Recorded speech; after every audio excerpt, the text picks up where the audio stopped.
Hey guys, how's it going? What's up? Olog here. Figured I would make a cool video for you here about the top 5 games that I've played this year that I felt like were really good and were, a big deal to me. So these are my favourite games. In my opinion, I thought these were games that I really enjoyed that came out this year, only doing 5 instead of 10, just because obviously I haven't played all the games that came out this year. And I wanted to just give my opinion on what I thought were some good games this year.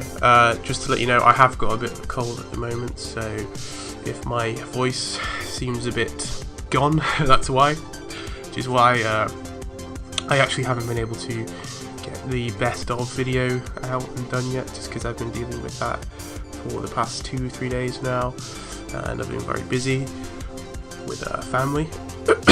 So I haven't been able to bring out that video. Unfortunately, I don't think I'm going to get it done before this new year starts, so I might be a bit late on that, I'm afraid. But I wanted to get something out for you guys before the next year's hit, and I thought this was a cool idea.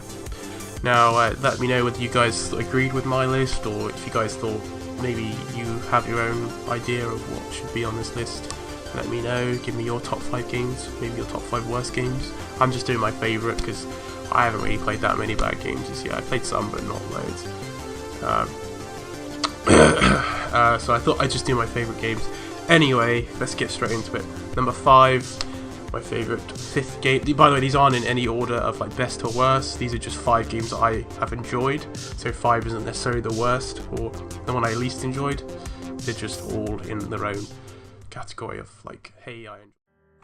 So yeah, number 5 is Firewatch. I really enjoyed Firewatch for its amazing story, its amazing visuals. It had such an aesthetically pleasing like set of colours to it. Like the way the world was created, I could tell had just so much attention put into it. You know, I loved the way the world looked. You know, it was lovely to walk around in this forest and to just see all these sights around this forest and to explore it. And even though the area isn't that big, it's still really enjoyable to have a look and just explore the different ins and outs of it. And the writing for the characters in this was superbly done. Each character, well, the only 2 characters is really in the game, your character and the other Firewatch person that's with you are really the only 2 characters in this game, but what they're given to say and their roles and their writing and their performances are absolutely perfect.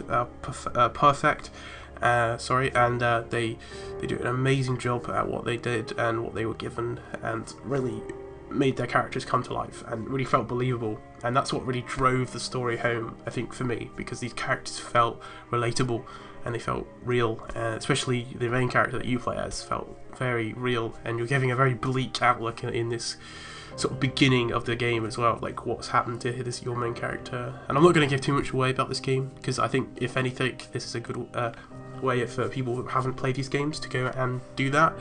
So that's how I feel with Firewatch. I think the writing was superb, the world is amazing and lovely to explore, and the story just keeps you going. It keeps you doing it. Like when I played this, I wasn't even going to play the whole thing. I was only going to try it, but we ended up sitting there and playing the whole thing for like 4 hours straight when we streamed it. So I love streaming this with you guys. We had so many people there, and everyone in the stream was just as into the game as I was, and normally we don't get that. So the fact that even when people aren't playing the game and they're just watching me play it, and they're as involved in the story as I was when I was playing it, just goes to show just how involved you can get into these sort of stories. And this one did it perfectly. And even though you can say what you want about the ending and say that it isn't good, I don't mind that the ending was a little bit narratively displeasing. It's still showed an interesting story and an interesting characters and an interesting world, and is worth, I think, of being on this list, in my opinion. Anyway, number 4 was Inside. Inside was an awesome story, and mostly I loved Inside though for its puzzles, because the puzzles in Inside were so cool because they always gave me something new to think about. Usually with puzzles, they sort of repeat themselves sort of in certain ways, but Inside was this awesome, like, bleak story with like really interesting puzzles and really another really interesting world. Like, I love stories and games that set up like these crazy worlds, and you're always just trying to figure out like, whoa, you know, what's going on. And Inside was awesome, and you know, I love the puzzles for it in that game because I'm not normally a puzzle game kind of guy, but the puzzles in the Inside were not too difficult, but sort of difficult enough to stump me in certain areas, but I always ended up figuring them out most of the time. And I have to commend the ending of Inside. Never has a game left me so speechless at the end of Inside. I cannot praise it enough for its mind-blowing ending. I applaud the creators of Inside for that, because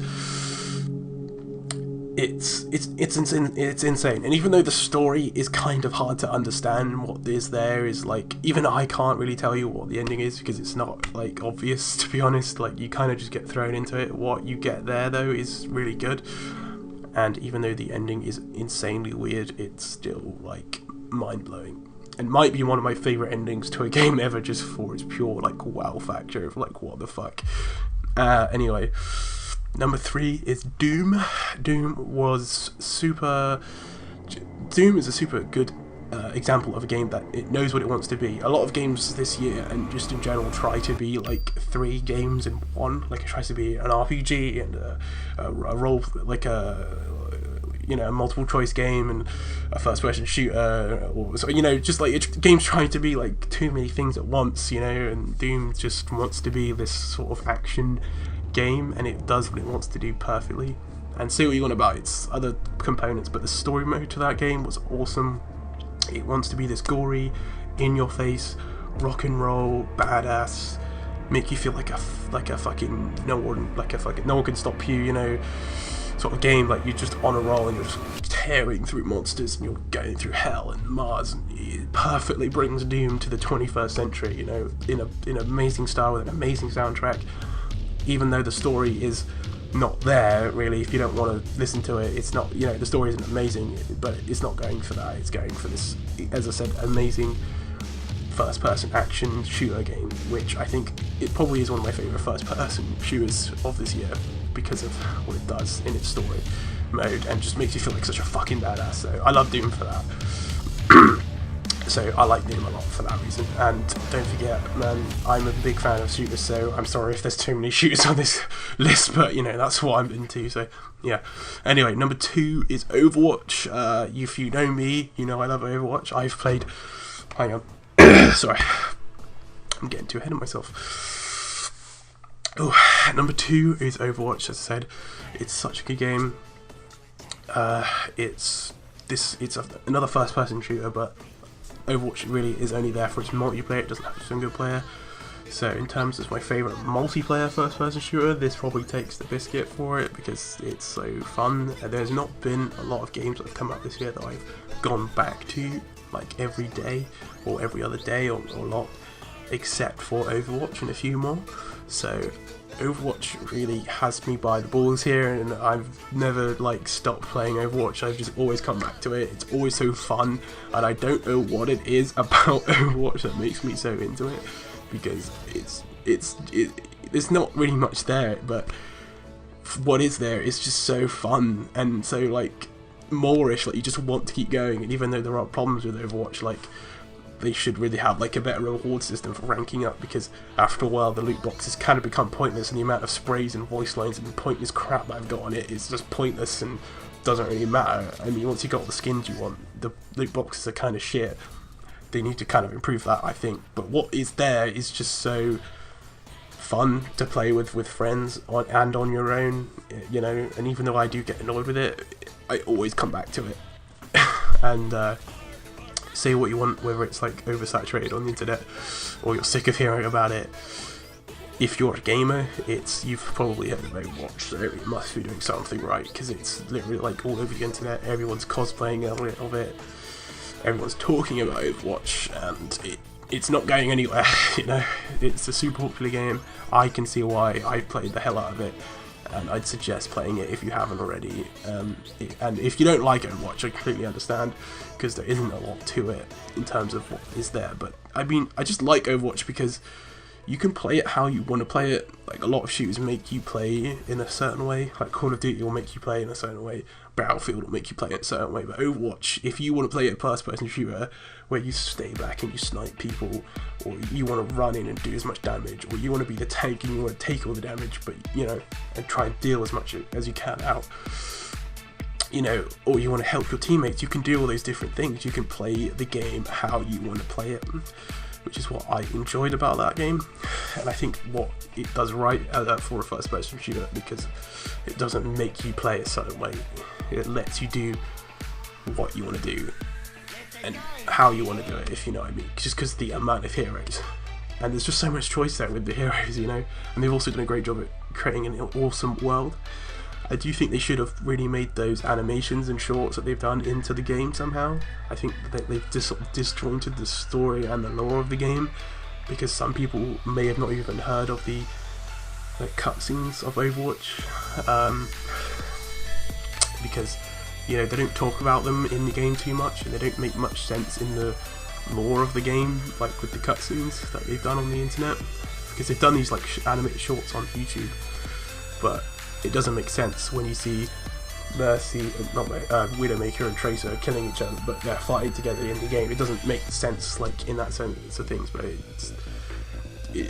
you know, I mean, it doesn't make sense. But I still love what they've done with it and what they've set up with it. I just think they should have integrated it into the game a bit more, but that's just my opinion. And they're still adding loads of cool stuff to the game, like new skins and modes and awesome stuff. So Overwatch is just, it's a fun shooter with friends, it's a fun shooter on your own. It makes you play tactical with the objective-based modes, and you get to play it how you want it, and that's what I think makes Overwatch good. And there's some sort of addicting, kind of moreish thing about Overwatch that makes you want to keep coming back to it as well. And before I get to my last pick, I just want to shout out a few honourable mentions that I've played this year. Jackbox Playpack 3, love that game, some great little games. Battlefield 1, I haven't played enough of Battlefield 1 for me to really judge it, which is why it's not on this list, but I've played it a little bit and it is fun. Just haven't had enough time with it. The remake of Ratchet & Clank on PS4, I played that this year. That was an awesome game, and I'm a huge diehard fan of that series. Enter the Gungeon, that was a fun little game. And the Resident Evil 7 demo was also a fun little game. And those are my sort of honourable mentions there. And the final pick here is Uncharted 4. So, yeah, if you know me, you know I'm a fan of that game, of Uncharted 4. It's awesome. I don't really need to go on too much about Uncharted 4 as to why I love it. It's just a damn good game. It just looks amazing. They did a great job with the story. They did a great job with the characters. They paid so much attention to detail. Never have I seen so much attention to detail to characters and to a world than I have in Uncharted 4. It's not my favourite Uncharted in the whole series.